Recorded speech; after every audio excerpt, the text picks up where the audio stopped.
ካየዋቸው ሁሉ እጹብ ድንቅ የሚያስፈልይ ነገር የበርሜል ቅዱስ ጊዮርጊስ ነገር ነው።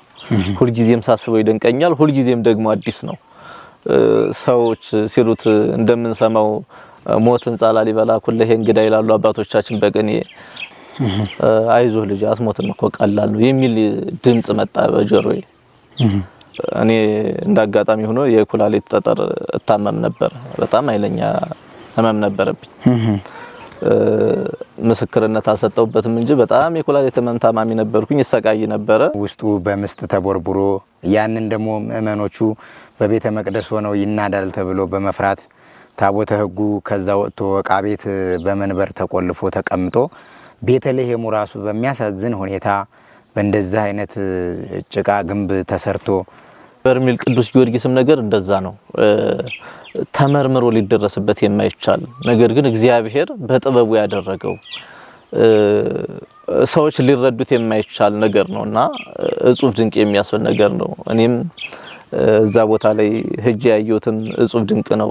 በዚህ ሰዓት በዚህ ዘመን የዚህ መፍረስ እያዩ እያለቀሱ ነውና አባቶቻችንና እናቶቻችን ቤተክርስቲያን ተሰርቶ ቅዱስ ሥጋውን ክቡር ደሙን ሳንሳቀቅ አቧራ ሳይረግፍብን ከላያችን ላይ አሁን ወደቀ ሳንሳቀቅ ከትግራይ 40 ታቦታትን ይዘው ወደ አማራ ክልል በተሰደዱ ወይንም ደግሞ በፈለሱ አንድ አባት አማካኝነት ከ40ው ጽላት አንዱ እዚህ ነው ያረፈውና በየቦታው ብዙ ቦታዎችን አቅንተው ፍጡነ ረድኤት ሩፀተ ነፋስ አውሎ ለዘይጼዋ ከበተወክሎ ጊዮርጊስ ቅረብ ለምሕረት ወለተሳ ከዚህ ቀደም ሳር ቤት ሳይት ላይ ያመለጣችሁ ደንበኞቻችን 35% እውነተኛ ቅናሽ አድርገን እየጠበቅናችሁ እንገኝ። 100% ለሚከፍሉ ደንበኞች በካሬ 71500 ብር ብቻ ባለ 2 መኝታ ከ81 ካሬ ጀምሮ እስከ ባለ 3 መኝታ በሙሉ ክፍል ከ5.7 ሚሊዮን ብር ጀምሮ መሃል ሳር ቤት ላይ እንዲሁም በአዋሬ ሳይታችን ከ78 ካሬ ባለ 1 መኝታ በ5.4 ሚሊዮን ብር ብቻ እንዲሁም በካሬ በ69500 ብር ብቻ ቤቶን የግሉ ያድርጉ። 20% ቅድመ ክፍያ ከፍለው ሌላው በግንባታ ሂደት ቀስ ያሉ መክፈል ይችላሉ።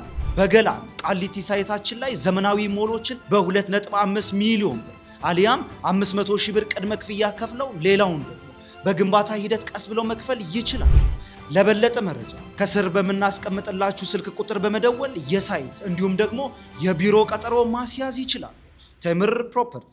በስመ አብ ወወልድ ወመንፈስ ቅዱስ አሐዱ አምላክ አሜን። ሰላም በሀገር ውስጥና ከሀገር ውጭ የምትገኙ ውድ ኦርቶዶክሳውያን እንደምን አላችሁ? እኛ ደህና ነን፣ እግዚአብሔር ይመስገን። ዛሬ እንግዲህ ከአዲስ አበባ ወደ ላሊበላ፣ ከላሊበላ ወደ ጋይንት፣ ከጋይንት ደግሞ በእግራችን የ3 ሰዓት መንገድ ተጉዘን እንግዲህ 5ያ ቀበሌ አቡነ ገብረ መንፈስ ቅዱስ ቤተክርስቲያን ቅጥር ግቢ ውስጥ ነው የምንገኘው። የዛሬ እንግዳይ ደግሞ እጅግ የምንወዳቸውና የምናከብራቸው በአገልግሎት የምናውቃቸው መምህር ዮሐንስ ይባላሉ። መምህራችን መምህር ዮሐንስ በሰዋሰው ብርሃን ቅዱስ ጳውሎስ መንፈሳዊ ኮሌጅ የዲፕሎማ ምሩቅ መምህር ናቸው። በተለያዩ አብያተ ክርስቲያናት በገጠርና በከተማ እየተዘዋወሩ ያገለግላሉ። ለዛሬ ደግሞ ወደዚህ ቦታ ላይ የጻድቁን በረከት ማግኘት አለብህ ብለው ይዘውኝ መጥተው እዚህ በተወለዱበት አካባቢ ከእርሳቸው ጋር ቆይታ ላደርግ ተገኝቻለሁ ማለት ነው። እስከ መጨረሻው ድረስ ከኛ ጋር ሆኑ። የመጀመሪያ ትውውቃችን በበርሜል ቅዱስ ጊዮርጊስ መንፈሳዊ አገልግሎት ነው። እንግዲህ ቤተክርስቲያን አንዲት ስለሆነች በሰሜንም በደቡብም በምዕራብም በምስራቅም በተለያየ አቅጣጫ ሄደህ የማገልገል ግዴታ አለብህ ብለው ያው የመምህርነታቸውን መመሪያ ትእዛዝ ሲሰጡኝ ትእዛዛቸውን በማክበር እንዳንድ የቤተክርስቲያን መምህር ትእዛዛቸውን ተቀብዬ ለአገልግሎት አብሬያቸው መጥቻለሁ። መምህር እንግዲህ አብረን የተጓዝነው አብረን የመጣ ነው። የዛሬ እንግዳዬ ስለሆኑ አመሰግናለሁ። እንግዲህ እስቲ በዚህ ቦታ ላይ ተወልደው አድገዋል። የቤተ ክርስቲያን አገልግሎት በተለይ በገጠሪቷ ያለችው ቤተ ክርስቲያን የቆሎ ትምህርት ቤት የተማሩባት፣ ውዳሴ ማርያም የቆጠሩባት አገልጋይ መምህራን፣ ዲያቆናት፣ ካህናት ትተው በዛው ሲጠፉ ለመዘጋት ቅርብ ትሆናለችና እርሶ ደግሞ ይሄንን አስበውና አስታውሰው በዚህ በጦርነትና በክፉ ጊዜ በዚህ በአስፈሪና በአስቸጋሪ ጊዜ እኛንም አሳስበው እርሶም ተነሳስተው ወደ ትውልድ ሀገሮት መጥተው ይችን ቤተክርስቲያን መጎብኘቶ ትልቅ የሚያስብል ነው። ስለዚህ እንዴት ነበረ በዚህ ቦታ ተወልዶ ማደግና የአገልግሎት ጅማሬ? እሺ አመሰግናለሁ። በስመ አብ ወወልድ ወመንፈስ ቅዱስ አሐዱ አምላክ አሜን። ስብሐት ለእግዚአብሔር ኪያነ ዘፈጠረ ከመ ናምልኮ ስብሐት ለማርያም ማምላክ እግዝእትነ ወመድኃኒትነ ስብሐት ለመስቀለ ክርስቶስ ዕፀ መድኃኒት ኃይልነ ወጽዮንነ። ዘላለም ሥላሴ አንድነቱ ሶስትነቱን ሳይጠቀለለው ሶስትነቱ አንድነቱን ሳይከፍለው ዘላለም ሥላሴ በሶስትነት በአንድነት ሲመሰገን የሚኖር ጌታ እኛም በዚህ ዕለት በዚህ ቅዱስ ስፍራ ከጻድቁ በረከት እንሳተፍ ዘንድ በበረከቱ ጠርቶ እዚህ ያደረሰን እስከዚህም ሰዓት የጠበቀን እናመሰግነው ዘንድ ይችን ዕለት ተጨማሪ አድርጎ የሰጠን አምላካችን ስሙ የተመሰገነ ይሁን። አሜን። እንግዲህ ወንድማችን አላየ በእውነቱ እኔ ተወልጄ ያደኩበት አካባቢ ይህ ነው። እንግዲህ አንተ እንዳልከው በህፃንነቴ ነው የቆሎ ትምህርት ቤት ትምህርት የተማርኩት ወይንም ደግሞ አባቴ እዚሁ ደብር አገልጋይ መርጌታ ነበሩና እጅግ የተከበረ ታላቅ መምህር ነው። ብዙ ደቀ መዛሙርትን ያፈራ በአካባቢው ብዙ ቀሳውስትን ዲያቆናትን ብዙ መምህራንን ያፈራ ታላቅ አባት ነበርና እኛ ግን እኔ በልጅነቴ በ7 ዓመቴ አካባቢ ውዳሴ ማርያም፣ መልከ ማርያም፣ መልከ ኢየሱስ፣ አንቀጸ ብርሃን ጨርሻለሁኝ ከአባቴ ስለተማርኩኝ በህፃንነቴ ጀምሮና ብዙ ደቀ መዛሙርት አፍርቶ ነገር ግን እኔ ልክ 10 ዓመት በሚሞላ ጊዜ በህፃንነቴ አባቴን አጣሁትና 1 ዓመት ትምህርት አቋርጬ ከዛ በኋላ ቀጥታ ልክ 12 ዓመት ሲሆነኝ እኔ ወደ ቆሎ ትምህርት ቤት ነው የወጣሁት። ያሳደገችኝ ቅድስት ቤተክርስቲያን ነች። እንግዲህ ያው አባትን ማጣት ከባድ ነገር ነው። ከዛውም ላይ ደግሞ በዛ የትምህርት ደረጃ ላይ ሆኖ እኔ ዜማ ጀመረ ዜማ እየተማርኩኝ ነው አባቴ ያረፈውና ከዛ በኋላ ቀጥታ ወጥቼ ወደ ዜማ ትምህርት ቤት ነው የሄድኩት። በዜማ ትምህርት ቤት ቆይታ የዜማ ትምህርት ቤቶችን ውዳሴ ማርያም ዜማ፣ መስተጋብ፣ አርባይት እነዛን እዚሁ ተተኪ ሆነው በኋላ ላይ የመጡ አንድ መርጌታ ነበሩ። እሳቸው ጋር ተማርኩኝ። እዛ በኋላ ደግሞ ያው ከፍ ማለት አለና ወደ ጎንደር ወደ ሰሜን ጎንደር ሂጄ ሰሜን ጎንደር ደብረ ብርሃን ሥላሴ ገላድ ቀጥታ ቅኔ ቤት ነበር የገባሁት። ከዛ ለ2 ዓመት ቆየውኝ። ያው ሥላሴ አካባቢ ስደርስ ቅኔ ሥላሴ እየነገርኩኝ እያለ እንግዲህ በአንድም በሌላ ምክንያት መቼም ተማሪ ከቦታ ወደ ቦታ መዘዋወር ልማዱ ነውና ተነስቼ ደግሞ ወደ ወረታ ገብርኤል እጅግ የጸሎት አባት የሆኑ ታላቅ አባት አሉ። እዛ የኔታ መሰረት ይባላሉ። እሳቸው ጋር ቅኔ በደንብ ቁጭ ብዬ ለ3 ዓመት ቀጽዬ ተምሬ ቅኔ ተቀኝቼ እዛ በኋላ ደግሞ ትምህርቱ ይቀጥላልና ወደ ቅዳሴ ቤት ገባሁኝ ማለት ነው። እና ብዙውን ጊዜን እንግዲህ እዚህ የቆየሁበት ጊዜ ያችነች። ነገር ግን መቼም የተወለድንበት ቦታ ነውና እንዳልከው እኛ ምንም እንኳን ቦታ ለመርዳት ይህንን ቦታ እንደዚህ ፈርሶ ስናየው ልባችን ያዝናል። እንደተወለደ ሰው ደግሞ ከባድ ነው። ሁላችንም እንደምናውቀው የተወለድንበት አካባቢ ምንም ይሁን ምን ቅድስት ቤተክርስቲያን እንደው የተወለድንበት አካባቢ እንኳን ባትሆን የትም ቦታ ላይ ቅድስት ቤተክርስቲያን ችግር ሲደርስባት ያሳዝናል፣ ልብን ይነካል፣ የሁላችንም ውስጥ ይቆስላል። ቅድስት ቤተክርስቲያን የሆነች ነገር ሆነች ሲባል ማንኛውም ክርስቲያን እኛ ደግሞ ያው ቅድስት ቤተክርስቲያንን መጠጊያ አድርገን የድንግል ማርያምን ስም ጠርተን ወላጅ ስንቅ ሰፍሮልን አይደለም የተማርነው። በእመቤታችን ስም በእንተ ስሟ ለማርያም ስለመብርሃን ብለን ለምነን በልተን ነውና በዛ የህፃንነት እድሜያችን ቅድስት ቤተክርስቲያን እንደናት ሆና መመኖቿ ልጆቻቸው አድርገው ተቀብለው በየሄድንበት ሁሉ ስለመብርሃን እያልን እመቤታችን በበረከቷ እየጎበኘችን ስንለምን እንግዲህ በዛ ሁሉ በረከት አድገናልና ይችግ ቤተክርስቲያን ደግሞ የተወለድንባትም አካባቢ ናት። በዛ ላይ ደግሞ ያሳደገችን የትም ይሁን የትም ቤተክርስቲያን አንዲት ነች። እንደዚህ ስትሆን በእውነቱ ብዙ ሰዎችን እንደው እንዲረዱ ለማግባባትም ለመጠየቅም ሞክረናል። ነገር ግን ያው አሁን ካለው ሁኔታ አንፃር ለአንድ ሰው የሚቻል አይደለም ነገሩ። አንድ ሰው የሚያደርገው የሚረዳው ሁኔታ አይደለም። ቦታውም ደግሞ ሩቅ ነው። ማንኛውንም ሰው ለማስቸገር ከባድ ነው። ስለዚህ ማድረግ ያለብኝ ምንድነው ወደ አንተ መምጣት ነው። ያው በአገልግሎትም ስለምንተዋወቅ ቅድስት ቤተክርስቲያን ላይም ብዙ እንደዚህ አይነት አብያተ ክርስቲያናትን የአብነት ትምህርት ቤቶችን የሚሰሩበት ቦታ ድረስ እየሄድክ ስለምታስተዋውቅ ምንድነው ያለውን ያሰብኩት ሐሳብ እኔ ወንድሜን አላየን ባናገረው ይሄንን ነገር እንደው ለዩቲዩብ ተከታታዮቹ ቢያደርስ ምናልባት እንደው 50 ሎሚ ለአንድ ሰው ሸክም ነው ለ50 ሰው ጌጡ ነው እንደሚባለው ብንረባረብ ለሁሉም ቢደርስ ይሄ ነገር ይሰራል በሚል በዚህ አስቸጋሪ ጊዜ እንዳልከው ትናንት ስንመጣም እንዳየ ነው ሁላችንም ያው ጭንቅ ነው። በዚህ ሰዓት ከቦታ ቦታ ሄዶ መመለስ ከተማ ላይ እንኳን ወጥቶ መመለስ ከባድ በሆነበት ጊዜ በዚህ ጦርነት በሚሰማበት ጆሮ ጥሩ ነገር መስማት ባቆመበት አይን ጥሩ ነገር ማየት ባቆመበት በዚህ ወቅት ላይ ሀገር አቆራርጦ ጦርነት አለ እየተባለ ያንን ሁሉ እንግዲህ መቼም የቤተ ክርስቲያን ልጅ ነህና ጨከን ብለህ ወጣህ እንጂ በእውነቱ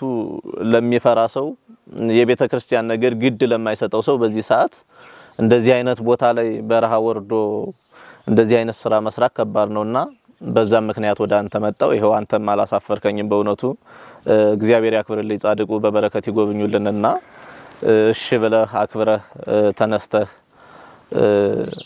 እዚህ ድረስ መጥተህ ይሄንን ታላቅ ስራ ይሰራ ዘንድ እሺ ብለህኛ አክብረህ መጣልና ጻድቁ ያክብሩልኝ ይላለሁኝ። አሜን። መልካም እንደው መምህራችን አሁን እዚህ ቦታ ላይ ብዙ ልብ ሰባሪ ነገር አለ። ቤተክርስቲያኑ ከውጪ ሲታይ ትልቅ ደህና ቤተክርስቲያን ነው የሚመስለው።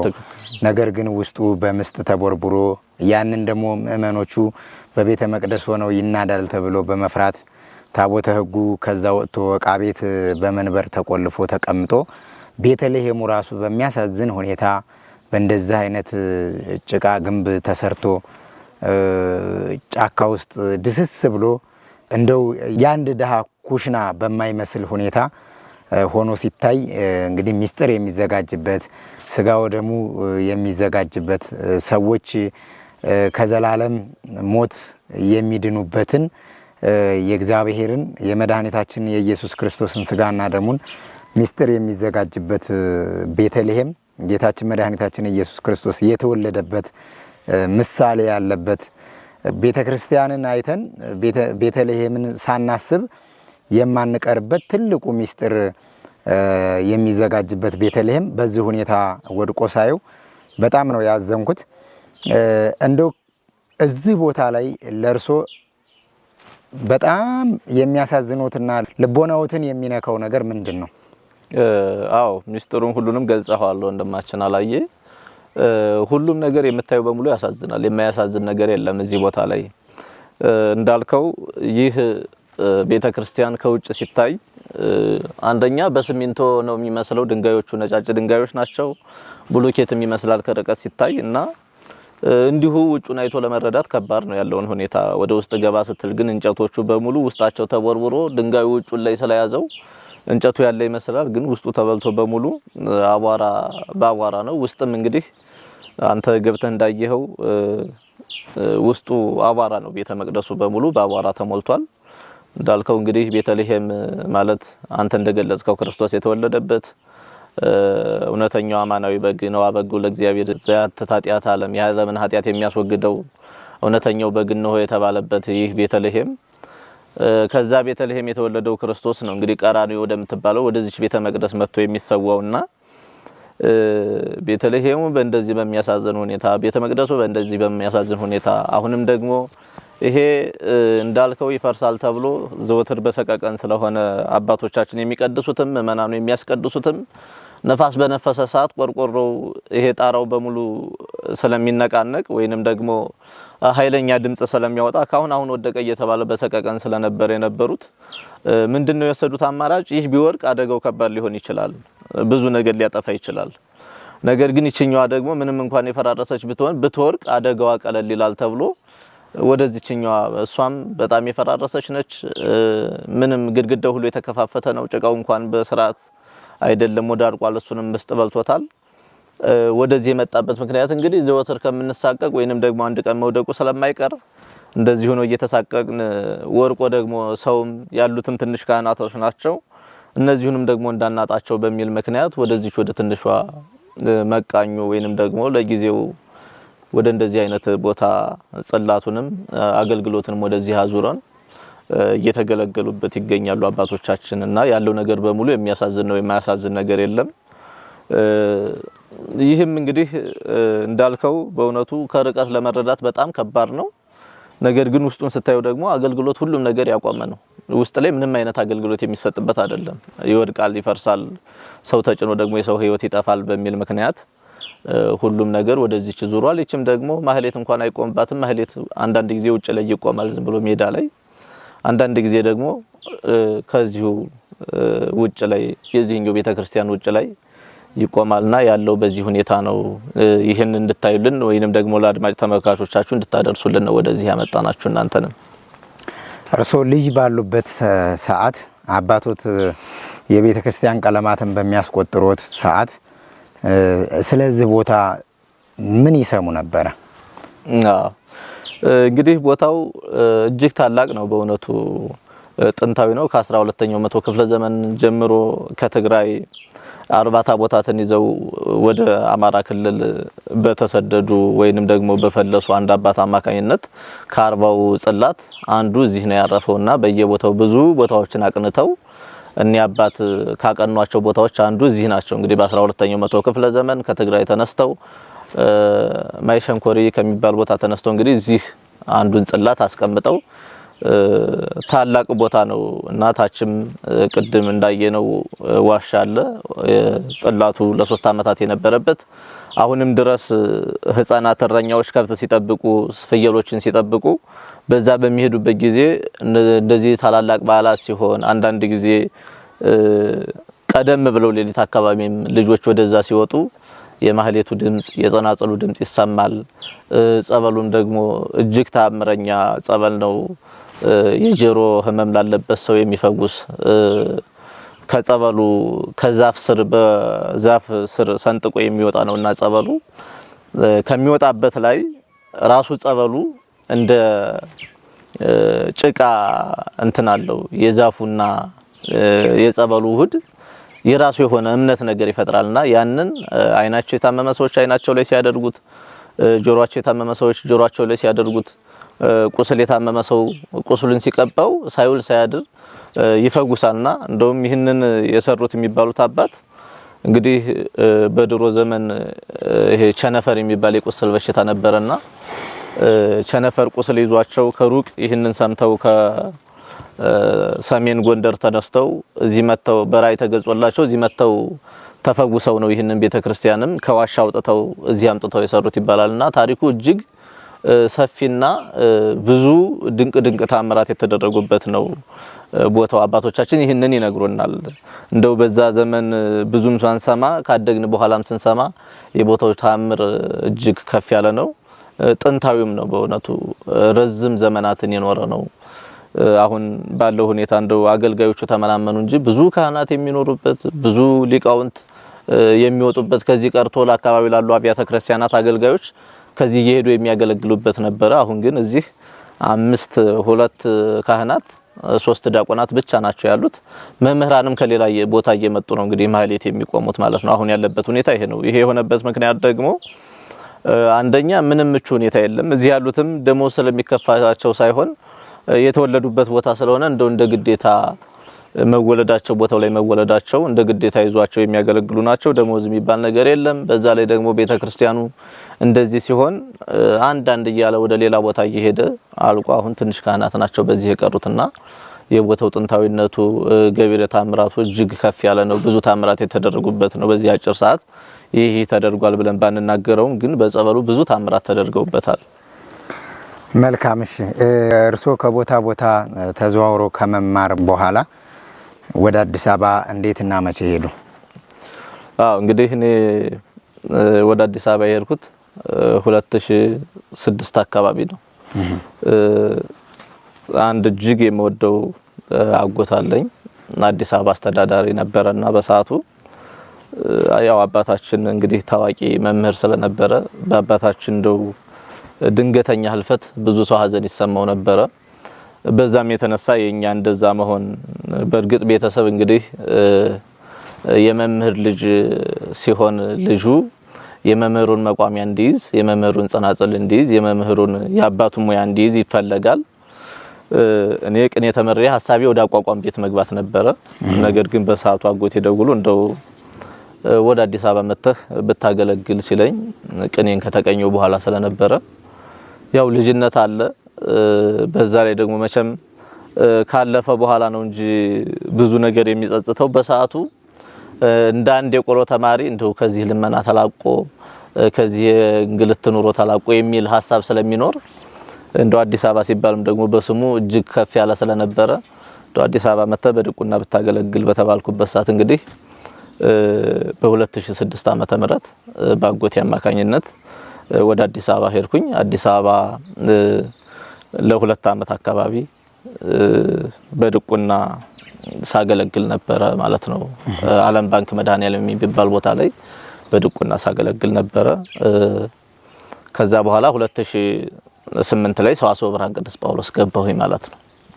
2011 ተመርቄ በስብከተ ወንጌል ኃላፊነት እዛው በድቁና ሳገለግልበት የነበረው ቦታ ላይ እያገለገልኩኝ ነበር። መልካም። እሺ እንግዲህ እስቲ ስለ አቡነ ገብረ መንፈስ ቅዱስ ስለዚህ ታሪካዊና ጥንታዊ ቦታ እንዲሁም ደግሞ ስለ እርሶ አስተዳደግና የትምህርት ጊዜ ካወራን በአገልግሎት ወደ ተገናኘንበት ወደ በርሜል ቅዱስ ጊዮርጊስ ልውሰዶት እና በርሜል ቅዱስ ጊዮርጊስ እንግዲህ ያው መቼ ሄዳችሁ እንዴት ሄዳችሁ አልልም፣ የሄዳችሁበትና እንዴት እንደሄዳችሁ ስለማውቅ እስቲ በዛ የገጠሙትን ነገር ብዙ ጊዜ በዚህ ሚዲያ የሚከታተሉን ተመልካቾቻችን ያው የበርሜል ቅዱስ ጊዮርጊስን ምስክርነት በጉጉት የሚጠብቁ እንደውም አንዳንድ ኮሜንት ላይ አይታችሁ ከሆነ እባክህን ስለ መድኃኔዓለም ስለ ሰማዕቱ ቅዱስ ጊዮርጊስ በቃ ምስክርነት ልቀቅልን ብለው ሁላ የሚጽፉ ሰዎች አሉና እስቲ በርሜል ቅዱስ ጊዮርጊስ ላይ እንደው እንዴት ነበር የሚያውቁት? መቼ ሄዳለሁ የሚል ግምት ሐሳብ ነበሩት? ከመሄዶት በፊትስ እንዴት ነው የሚያውቁት? እንግዲህ በርሜል ጊዮርጊስን የማውቀው በጓደኞች አማካኝነት ነው። እዚሁ እናንተ ጋር የሚያገለግሉ ጓደኞች እኔ ጋር ደግሞ በሌላ አገልግሎት የምንገናኝ እናንተ ጋር ደግሞ እነሱ በበርሜል አገልግሎት የሚገናኙ ጓደኞች ነበሩና በእነሱ አማካኝነት እሰማለሁኝ። በብዙም ሚዲያም እከታተላለሁ የእናንተን ሚዲያ። ስለ በርሜል ጊዮርጊስ ብዙ ይወራል፣ ብዙም እሰማ ነበረ። እንደው እኔ እንኳን እሄዳለሁ የሚለው እንደው ሐሳቡ ሰው የሚሄድ እንደዚህ አይነት ድንቅ ቦታ የሚሄድ ምኞቱ ቢኖርም ነገር ግን እሄዳለሁ እንደዚህ አይነት አጋጣሚ መጥቶ እሄዳለሁ በአገልግሎት እሄዳለሁ የሚል ሐሳብ አልነበረኝም። እንደኔ ሐሳብ እንደው እድሉ ገጥሞኝ ሄጄ እንደማንኛውም ተጓዥ ሄጄ ተጠምቄ በመጣ የሚል ምኞት ነበረኝ። የቦታውን ታምራት እጅግ አብዝቼ ሰማ ስለነበረ ነገር ግን እንደው የእግዚአብሔር ፈቃዱ ሆነና ከናንተ ጋር ተገናኘን። ወደዛ ቦታ ሄድኩኝ። እስከ ሄድ ድረስ እንደው እስከ ደርስ ድረስ እውነት ለመናገር በጣም ጉጉቱ ነበር ለማየት የሚባለውን ነገር ባይኔ ለማየት በጆሮ የሰማሁትን ባይኔ ለማየት እጅግ እጓጓ ነበረ። ከወርፊ በኋላም የገጠመኝ ነገር እጹብ ድንቅ ነው። እኔ እንዳጋጣሚ ሆኖ የኩላሊት ጠጠር እታመም ነበር። በጣም ኃይለኛ ህመም ነበረብኝ። ምስክርነት አልሰጠውበትም እንጂ በጣም የኩላሊት ህመም ታማሚ ነበርኩኝ። ይሰቃይ ነበረ። ሌላ ጉዞዎች ላይ ስለምሰራ አንድ ጉዞ ሄጄ ተመልሼ በቃ ለ3 ቀን ለ4 ቀን ተኝቼ ነው ማሳልፈው። እኔ ህክምናም ሄጄ እስከ 1 ወር ድረስ እስከ 2 ወር ድረስ 5 ሊትር ውሃ እየጠጣህ ከቤት ሳትወጣ ውሃ እየጠጣህ 2 ወር እየውና እዛ በኋላ በዛ ሁኔታ የማይወጣ ከሆነ ኦፕራሲዮን ተደርጎ ነው የሚወጣው ተብዬ ነበር። እንግዲህ በዛ ሁኔታ ያንን ለመታከም ደግሞ እውነት ለመናገር አቅሙም አልነበረም በሰዓቱ እና በዛ ምክንያት የተለያዩ ቦታዎች ጸበል ሄዳለሁኝ። እኔ እዛ በኋላ ድሉ ገጠመኝና ወደ በርሜል ቅዱስ ጊዮርጊስ ሄድኩኝ ማለት ነው። እጹብ ድንቅ ነገር ነው። በግልም አውርተን አናውቅም። ይሄን አውርተን አናውቅም። እሺ በርሜል ጊዮርጊስ ሄድኩኝ። በማግስቱ እንደማንኛውም ሰው ቁምጣዬን ገዝቼ ወደ ጸበሉ ሄድኩኝ እና መጠበቁ እጅግ ከባድ ነው፣ ያጓጓልም። እዛ ካህናቱ የሚጠመቁበት የካህናት ተራ ነበረ። ካህናቱ በሚጠመቁበት ጊዜ አብረን ገባን። ያው ታስረን እስኪመጣ ድረስ ያለው ጉጉት በጣም ከባድ ነው፣ ያስጨንቃል። እንደው ሰላም ለኪ እያልኩኝ መቼም እንግዲህ ሰላም ለኪ ነው የሁላችንም ክፉ ባይሆንም እንኳን ጸበል መግባት ነገር ግን ያስፈራ ስለነበረ ከፍርሃት ማምለጫችን ክፉን ነገር መሻገሪያችን ሁሉ ሰላም ለኪ ነውና ያን የሚያስፈራውን ነገር ለመሻገር እንደው ሰላም ለኪም ራሱ እንደው በስርዓት ለማለትም ይከብዳል። እዛ ቦታ ላይ ሆኖ መጠበቁ አለ፣ መጸለይ ደግሞ ፈልጋለሁኝ እና በዛ ሁኔታ ያለ እንግዲህ መምጣቱ አይቀርም። ጸበሉ መጣ፣ ተጠመቅኩኝ። እንግዲህ 5 ቀን ተጠመቅኩኝ። ያው በስራ ምክንያት 6 ቀንና 7 ቀን መጠመቅ ባልችልም 5ቱን ቀን ተጠመቅኩኝ። እዛ በኋላ መጣውኝ እየተመላለስኩኝ በመሄድበት ሰዓት እጠመቃለሁኝ እና እዛ በኋላ ነገር ግን መዳኒንም አለመዳኒንም አላቅም። በሰዓቱ ምን ያስጨንቀኝ ነበር መሰለህ ወንድም ያላየ ቤት በመተኛበት ሰዓት በጣም ያመኝ ነበር። በሚያመኝ ሰዓት እኔ ሐኪም ቤት ከመሄዴ በፊት ኩላሊት ነው እንደዚህ አይነት የሚሰማ ከሆነ ኩላሊት ነው አሉኝ ሰዎች። እና በዛ ሰዓት ምንድነው እኔ ኩላሊት እንዳለ ፌል ያደረገ ነው መሰለኝ። በጣም ከህመሙም የተነሳ ይሄ የእግር ማበጥ አለ፣ የአንድ ጎን ድንዝዝ ብሎ እንትን ማለት አለ፣ አለመስራት፣ እንደ ልብ አለመታዘዝ፣ አለመንቀሳቀስ ነበርና በሰዓቱ እኔ ሐሳቤ ምንድነው ኩላሊት ፌል ያደረገ ነው መሰለኝ በሰዓቱ። እና በዛ ሰዓት ምንድነው ማሰበው ሌሊት እንቅልፍ አይዘኝ፣ ቀን ስንቀሳቀስ ወላለሁ፣ ሌሊት ደግሞ በመመለስበት ሰዓት አልጋው ላይ ወጣለሁ፣ ነገር ግን እንቅልፍ አይዘኝ፣ በጣም ያስጨንቀኛል። ከህመሙ ባሻገር ምንድነው ህሊናን ረፍት የሚነሳ ነገር ኩላሊት ፌል አድርጓል ቢባል ምንድነው መሆነው ምንድነው ማደርገው የሚለው ጭንቀት፣ ቤተሰብ በኔ ምክንያት ሊጨነቅ ነው ወይ? እንግዲህ ቤተሰቦቻችን እኛን ለማሳከም የሚመቁ አይደሉምና አሁን ታመመ ተብሎ እንግዲህ ያቺ ምስኪን እናት በመከራ ያሳደገች እናት አሁን ደግሞ ታመሙ ተብላ ብትሰማ ምንድነው የምትለው የሚለው በጣም ያስጨንቀኝ ነበርና በሰዓቱ ያንን እንደዛ በመጨነቅበት ሰዓት ነው እንግዲህ ተነስቼ ወደ በርሜል የሄድኩት ማለት ነው። ህክምና ከመሄዴ በፊት ነው እንግዲህ በርሜል የሄድኩት። ህክምና ሳልመረመር ኩላሊት ጠጠር ነው ሳልባል በዛ ጭንቀት እያለሁኝ ምንድነው ማደርገው? ቤተሰብ ይሄንን ሲሰማ ምንድነው የሚሆነው? እናቴ አሁን ይሄንን ስትሰማ ምን ትላለች? አሁን ደግሞ በኔ ምክንያት በኔ መታመም ደግሞ እንደገና ልትጨነቅ ነው። ከዚህ አድርሳ አስተምራ እንደዚህ እንኳን አድርሳ አሁንም ደግሞ ታመመ ሲባል ልትጨነቅ ነው ወይ በሚለው ጭንቀት እያለሁ ነው እንግዲህ ወደ በርሜል የሄድኩት። በርሜል ሄድኩኝ፣ ተጠመቅኩኝ። እዛው ጉዞ ስንመላለስ ከረምን ማለት ነው። እዛ በኋላ ይመስለኛል የትንሳኤ አካባቢ እረፍት ነበረን እና ለእረፍት በተመለስንበት ሰዓት ህክምና ሄድኩኝ። እሺ ህክምና ሲሄድ ጠጠር ነው። ጠጠሩም ከባድ አይደለም፣ ግን ህሊና የእረፍት አገኘ ማለት ቢያንስ በቃ እንደው ኩላሊት ፌል አድርጓል ከሚባል ድኛለሁ በሚል ኩላሊት ነው። ነገር ግን ኩላሊቱም ኦፕራሲዮን ያስፈልገዋል።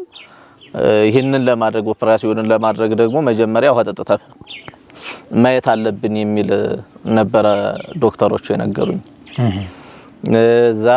እንደዛ እንደተባልኩ ተመልሰን ደግሞ ወደ በርሜል መሄድ ስለነበረብን ረፍታችን ጨርሰን ወደ በርሜል ጉዞ አደረግን።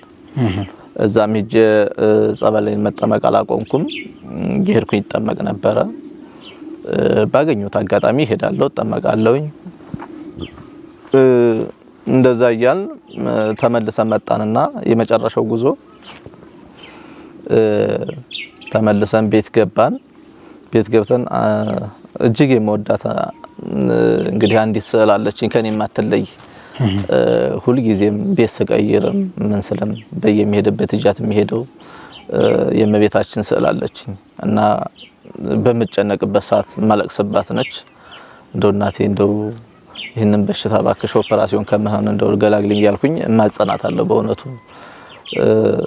ውዳሴ ማርያምን ቅዳሴ ማርያምን አላስታጉልም፣ ጸልያለሁ እንደማንኛውም ክርስቲያን። ጸሎቴን አድርጌ ስጨርስ አረፍ አልኩኝ። ንጋት ላይ ነውና ከለታት በአንድ ቀን ጸሎት አድርጌ እናቴ እንደው ከዚህ በሽታ ገላግኝ እንደው ኦፕራሲዮን ከመሆን ገላግልኝ እያልኩኝ ተማጽኜ ጸሎቴን አድርሼ ተኛውኝና በተኛውበት ሰዓት እውነት ለመናገር ለኔ ይገባኛል ብዬ የማላስበው እግዚአብሔር በቸርነቱ ያደረገው ምን የሚል ድምጽ ነው። እንቅልፍም አልያዘኝም፣ ቁጭም አላልኩም፣ እንደው ጋደም ብያለሁ። ነገር ግን እንደሰመመን አደረገኝና በዛ ሰዓት አይዞህ ልጅ አትሞትም እኮ ቀላል ነው የሚል ድምጽ መጣ በጆሮዬ። ከዛ በኋላ ብድግ ብዬ ሲነጋ ሐኪም ቤት ሄድኩኝ ማለት ነው። ሐኪም ቤት ሲሄድ ምንድነው ያሉኝ? ኩላሊት የለብህም፣ ኩላሊት ጠጠር የለብህም፣ ጥቃቅን አሻዎች ናቸው፣ እነሱም በውሃ የሚጠፉ ናቸው፣ ውሃ ጠጣ የሚል ነበር የተነገረኝና እጅግ ደስታዬ ወሰን አልነበረውም። ይሄ ሆነው እንግዲህ በርሜል ለአገልግሎት በሄድኩበት የተደረገልኝ እግዚአብሔር በቸርነቱ ያደረገልኝ ሰማይቱ በረዴቱ የረዳኝ ለማንም ተናግሬው የማላቀው በሽታዬንም ለሰው አልተናገርኩም፣ መዳኔንም ለማንም አልተናገርኩም። ከራሴ ጋር የሚኖር ሚስጥር ነበርና በርሜል በሄድኩበት አጋጣሚ ይሄ ትልቅ ነገር ተደርጎልኛል ለኔ ማለት ነው። መልካም፣ በጣም እጹብ ድንቅ ነገር ነው። በሚገርምና በሚያስደንቅ ሁኔታ እግዚአብሔር በድንቅ አጠራሩ ነው በአገልግሎት ጠርቶ እርሶን እንደዚህ አይነት ድንቅ ስራውን እንድታዩ ያደረገውና ሰማዕቱ ቅዱስ ጊዮርጊስ እንደው ቦታው ላይ እንደው እንደዚህ በድህነት ብቻ የሚወሰንና የሚገለጽ አይደለም። ያጠማመቁም የሁሉም ነገር ስርዓቱ የሚያስገርሞትና የሚያስደንቆት ነገር ሁሉ ጊዜ እንደው እንዳንድ መምህርም ከሌላ ከቃለ እግዚአብሔርና ከመጽሐፍ ቅዱስ አስተምሮ ጋር አገናኝተው ሊረዱ የሚችሉበት አረዳድ ምንድነው? አሁን እንደው እንዳንድ መምህር የበርሜል ቅዱስ ጊዮርጊስ ጸበል እንግዲህ ስለ በርሜል ቅዱስ ጊዮርጊስ ጸበል እውነት ለመናገር በቃል መናገር ከባድ ነው። ለማንኛውም ሰው ላላየው ሰው ደግሞ ለማስረዳት መሞከርም እጅግ ፈታኙ ነገር ነው።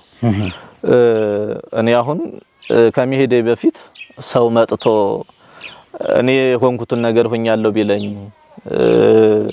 እዛ የሚታየው ነገር ይታያል ቢለኝ፣ እዛ የሚከናወኑ ነገሮች በሙሉ ይከናወናሉ ብሎ ቢነግረኝ ሳላው በፊት ለማመን የሚከብደኝ ነገር ነው።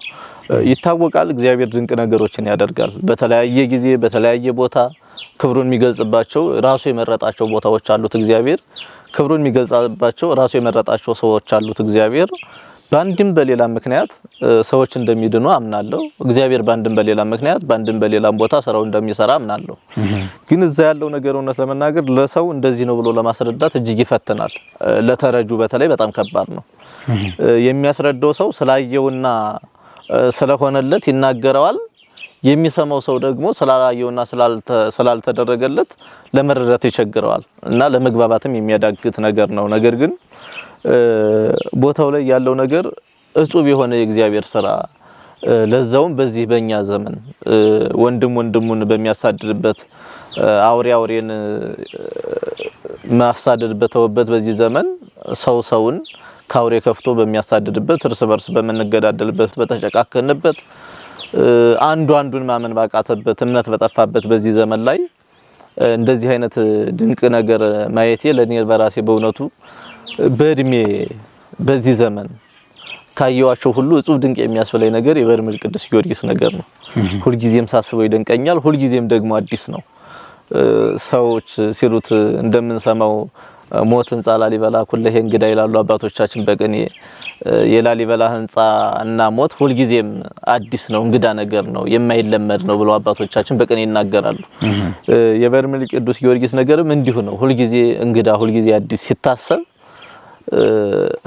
ከህሊና በላይ የሆነ በዚህ በቅዳሴ ማርያም ላይ እንደምናነበው እንደምንሰማው ህሊና የባህሪን ጥልቅነት ሊመራመር ይወዳል፣ ነገር ግን መሰወሪያ ያማታዋል፣ አቅቶት ወደ ቀድሞው ኗኗሩ ይመለሳል ይላል እና የበርሜል ቅዱስ ጊዮርጊስም ነገር እንደዛ ነው። ተመርምሮ ሊደረስበት የማይቻል ነገር ግን እግዚአብሔር በጥበቡ ያደረገው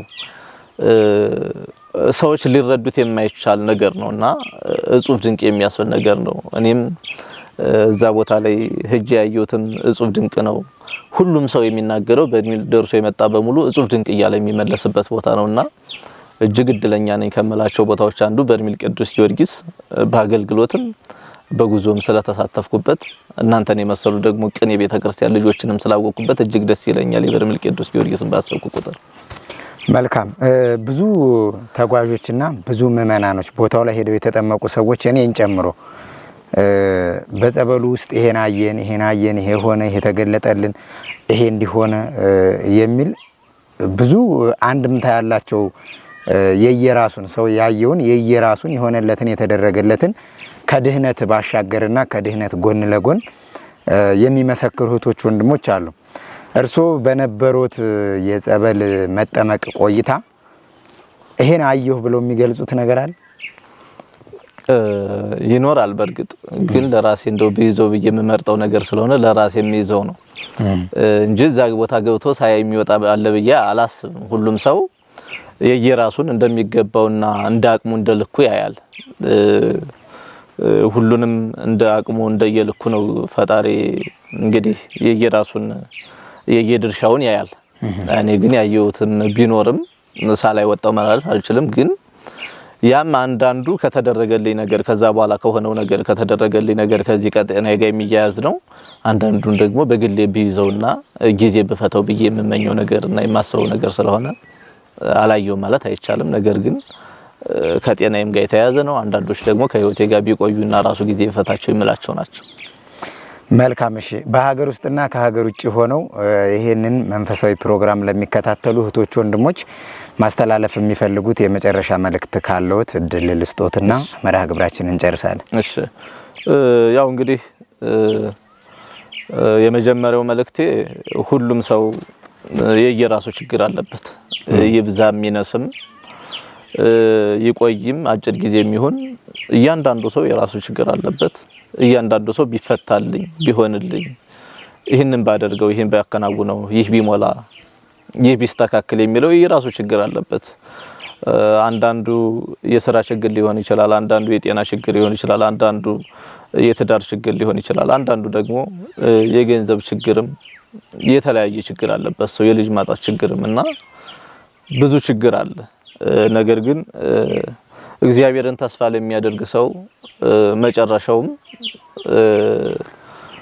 የችግሩም መፍትሄ እግዚአብሔር ነው፣ ወደ እግዚአብሔር መቅረብ ነውና ይህንን ፕሮግራም ለሚከታተሉ ለማንኛውም ሰው ሁልጊዜም ተስፋችን በእግዚአብሔር ላይ ይሁን ማለት ፈልጋለሁ። ሌላው መልእክቴ ደግሞ ይህች ዛሬ የተቀመጥንባት ቅድስት ቤተክርስቲያን በእውነቱ ብዙ አባቶች በዚህ ሰዓት በዚህ ዘመን የዚህ መፍረስ እያዩ እያለቀሱ ነውና አባቶቻችንና እናቶቻችን ቤተክርስቲያን ተሰርቶ ቅዱስ ሥጋውን ክቡር ደሙን ሳንሳቀቅ አቧራ ሳይረግፍብን ከላያችን ላይ አሁን ወደቀ ሳንሳቀቅ ቅዱስ ሥጋውን ክቡር ደሙን ተቀብለን እንደው ብናርፍ የሚሉ ብዙ አዛውንት ተላላቅ አባቶቻችንና እናቶቻችን እንደሰማቸው ነውና የሚናገሩት እጅግ ያሳዝናል።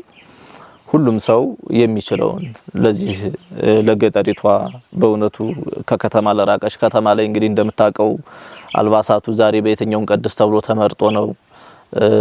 ከዚህ ይሻላል፣ የግሪኩ ይሻላል፣ የግብፁ ይሻላል ተብሎ ተመርጦ ነው የሚቀደሰው። እዚህ ምስጥ የበለው ልብስ የተቦጫጨቀ የተቀዳደደ ልብስ ለብሰው ነው የሚቀደሱት አባቶቻችንና እጣንና ዘቢብ እንኳን በስርዓቱ የሚደርስበት አይደለም። መስቀል የላቸውም።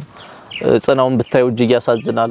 የተቆራረጠ የተበጣጠሰ ነውና ማንኛውም ሰው የሚችለውን ለዚች ለገጠሪቷ ቤተክርስቲያን እንደው አንተም ከጎናችን ሆነ አስተባብረህልን ቤተክርስቲያኑ የደረሰበትን እየመጣ እየተከታተልክ እንደው በቅርቡ መሰረት ጥለን ይችን ሰርተን ሁላችንም የምንሰጋግንበት ቀን እንዲመጣ ሁሉም የሚችለውን እንዲያደርግ በሚል መልእክቴን አስተላልፋለሁ። ሌላው ደግሞ እንግዲህ ብዙ ሰው በሀገር ውጭም ያለ በሀገር ውስጥም ያለ ችግሩ የሚፈታበትን የብዙ ሰዎች ችግር የተፈታበት ቦታ ላይ በርሜል ቅዱስ ጊዮርጊስ ሄዶ ችግሩ እንዲፈታ የሚጠባበቅ ብዙ ሰው አለና እንግዲህ የጊዜው ጊዜ የሚሆን ነገር ነውና ሁላችንም በትዕግስት ጠብቀን ሰማይቱን በጸሎት ተማጽነን የእግዚአብሔርን ፈቃድ ጠይቀን ፈቃዱ ሲሆን ጊዜው ሲደርስ እግዚአብሔርን ተስፋ በማድረግ ሰማይቱን በመተማመን ያችን የመዳን ቀን ልክ መጻጉ እንግዲህ ያች ቀን እንደምትመጣ ባይጠብቅ እንኳን ነገር ግን ጊዜዋን ጠብቃ ያች ቀን በእግዚአብሔር ቤት ወርቆ ይጠብቃልና በመጠመቂያው ቦታ የድህነት ቀን አንድ ቀን ወደ ህይወቱ መጥቶ በአንድ ቀን 38 ዓመት የተኛበትን አልጋ ተሸክሞ ሄዷልና መቼም ከፋ ቢባል የኛ ችግር ከመጻጉ ችግር የሚበልጥ አይደለምና ችግራችን ምን ቢገዝፍ ችግራችን ምን ብትልቅ ቢሆን ከቋጥኝ የከበደ ከተራራ የገዘፈ እንኳን ቢሆን በእግዚአብሔር ፊት ኢምንት ነው። በእግዚአብሔር ፊት ሲሆን እዚህ ግባ የሚባል ችግር አይደለም፣ ትንሽዬ ነውና ለማዳን እግዚአብሔር አይቻለውም የሚባል አይደለም። ያችን ቀን እንደው እኔ የገጠመኝ እድል ሁሉም እንዲገጥመው በመመኘት ያችን የተስፋ ቀን ሁሉም እንደመጻጉ በመጠመቂያው ቦታ በተስፋ እንዲጠባበቅ ስል ለሁሉም መልእክቴ ማስተላለፍ ፈልጋለሁ። መልካም እሺ መምህራችን ስለነበረን ቆይታ እጅግ አድርጌ አመሰግናለሁ። እግዚአብሔር አምላካችን እንግዲህ ለእናንተ ያደረገውን ነገር ለሁላችንም ያደርግልን ማለት ወዳለሁ። እንግዲህ የጻድቁ አባታችን የአቡነ ገብረ መንፈስ ቅዱስም ቤተክርስቲያን በዚህ ሁኔታ ብዙ ያው አባቶችም እናቶችም በገለጹት በሌላ ቪዲዮ ያው የቦታውን አንገብጋቢነትና አስቸጋሪነት በደንብ አድርገው ቁጭታቸውንም ፍላጎታቸውንም በደንብ አድርገው አባቶች ገልጸውታል።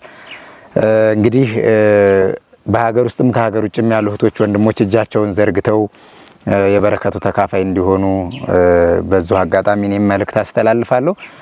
እርሶ እድሉን ሰጥተውኝ በዙ አጋጣሚ ይሄንን የበረከት ስራ እንድሳተፍ ስላደረጉኝ እኔም አመሰግናለሁ። በተጨማሪ ደግሞ የተደረገሎትንም ነገር አስተዳደጎትንም የትምህርት ዘመኖትንም እንደ አጠቃላይ ለሌሎች ይጠቅማል ብለው በማሰብ ሂስትሪዎትን እንደዚህ ገልጸው ስላካፈሉን ከልብ አድርጌ አመሰግናለሁ። እግዚአብሔር ይስጥልኝ። እኔም አመሰግናለሁ። የተወደዳችሁና የተከበራችሁ አድማጭ ተመልካቾቻችን ከመምህር ዮሐንስ ጋር የነበረን ቆይታ ይህን ይመስል ነበረ። የምንገኝበት ቦታ በመግቢያ ላይ እንደነገርኳችሁ አምስትያ ቀበሌ አቡነ ገብረ መንፈስ ቅዱስ ቤተክርስቲያን በኢትዮጵያ ኦርቶዶክስ ተዋሕዶ ቤተክርስቲያን በደቡብ ጎንደር ሀገረ ስብከት በታች ጋይንት ወረዳ ስር አምስትያ ቀበሌ ላይ ነው የሚገኘው። ቤተልሔሙን አይታችሁታል፣ ቤተ መቅደሱን አይታችሁታል፣ ግቢውን አይታችሁታል። እግዚአብሔር የፈቀደላችሁ የጻድቁ የአቡነ ገብረ መንፈስ ቅዱስ ወዳጆች ይሄን ቤተክርስቲያን ይሄንን ቪዲዮ 10,000 15,000 20 እና 30,000 100,000 ሰው ሊያየው ይችላል። ግን ጻድቁ አቡነ ገብረ መንፈስ ቅዱስ የሚፈልጉት አንድ ወዳጅ ነው። ይሄንን ቤተክርስቲያን አንድ ሰው ማሰራት ይችላል። እግዚአብሔር የፈቀደለት ሰው ይሄን ቤተክርስቲያን ማሰራት የሚችል ሰው ካለ እውነት እኔ በጻድቁ ደጅ ሆኜ ነው ቃል የምገባላችሁ እስከ መጨረሻው ድረስ የሚገዛውን ማቴሪያል ህንጻ ቤተክርስቲያኑ የደረሰበትን እንደ አጠቃላይ ቤተክርስቲያኑ እንደ እውነት እድሉ ገጥሟችሁ የእግዚአብሔር ፈቃድ ሆኖ ልክ እንደ ሰሎሞን እግዚአብሔር ፈቅዶላችሁ እንደ ዳዊት በመመኘትና በመቅናት ሳይሆን እንደ ሰሎሞን የእግዚአብሔር ፈቃድ ያስፈልጋልና የእግዚአብሔርን ቤት ለመስራት እንደ ሰሎሞን እግዚአብሔር የፈቀደላችሁ እህቶች ወንድሞች ካላችሁ እኔም ደግሞ አቅሜ በሚችለው እስከ መጨረሻው ድረስ በመከታተል እናንተ ገንዘብ ሳይሆን ማቴሪያል በመግዛት ለቤተ ክርስቲያኑ የሚያስፈልገው ማቴሪያል በማቅረብ ይሄን ቤተ ክርስቲያን እንደው ከዚህ የሚበልጥ ትልቅ ቤተ ክርስቲያን ተብሎ አይነገርም አይገለጽም። ግን ይሄንን እንኳን የሚያክል ቤተ ክርስቲያን በዚህ ቦታ ላይ ዘመን ተሻጋሪና ለቀጣይ ትውልድ አገልግሎት የሚሰጥ ቤተ ክርስቲያን ሰርቶ ማለፍ የሚፈልግ ወይም የምትፈልግ እህትና ወንድም የጻድቁ አቡነ ገብረ መንፈስ ቅዱስ ወዳጆች ካላችሁ ይሄንን ቤተ ክርስቲያን አንድ ሰው ሁለት ሰው ማሰራት ይችላል። ነገር ግን ሰው ባለው ነው የሚሳተፈውና ከቤተ ክርስቲያኑ አቅም በላይ እንደሆነ አባቶችና እናቶች ገልጸውልናል። እናንተ ግን ይሄንን በምትችሉት እንሳተፋለን ካላችሁ ይሄው መምህር ዮሐንስ የሚገኙት አዲስ አበባ ነው። የአካባቢው ተወላጆች ሌሎች እህቶች ወንድሞችም አዲስ አበባ ላይ እንደሚኖሩ መረጃው አለኝ። እነሱ እናንተ እቃውን ገዝታችሁ መስጠትና በአካል ማስረከብ ትችላላችሁ። እንዲሁም ደግሞ በገንዘብ አስራት በኩራታችሁን ለገጠሪቷ ቤተክርስቲያን ብላችሁ መለገስና መስጠት የምትፈልጉ የቤተክርስቲያኑን ህጋዊ አካውንት አስቀምጥላችኋለሁ። አካውንቱ ይሄው ከነስሙ ከታች በቪዲዮ ስር የሚሄደው የቤተክርስቲያኑ አካውንት ነው።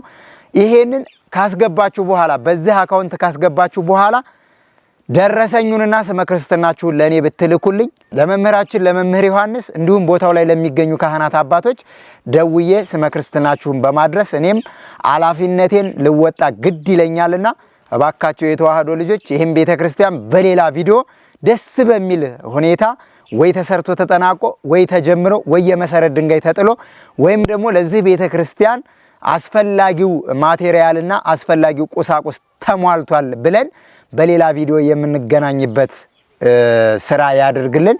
አምላካችን እግዚአብሔር ፈቃዱ ከሆነ እግዚአብሔር የፈቀደላቸው እህቶች ወንድሞች በቅርብ ይሄንን መልካም ዜና እንደምሰማ እርግጠኛ ሆኜ ነው የምነግራችሁ። እምነቴም በጻድቁ በአቡነ ገብረ መንፈስ ቅዱስ አማላጅነት የጸና ነው ማለት ነው።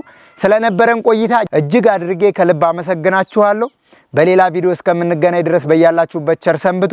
ወስብሐት ለእግዚአብሔር ወለወላዲቱ ድንግል ወለመስቀሉ ክቡር። ይቆየን። ቸር ሰንብቱ።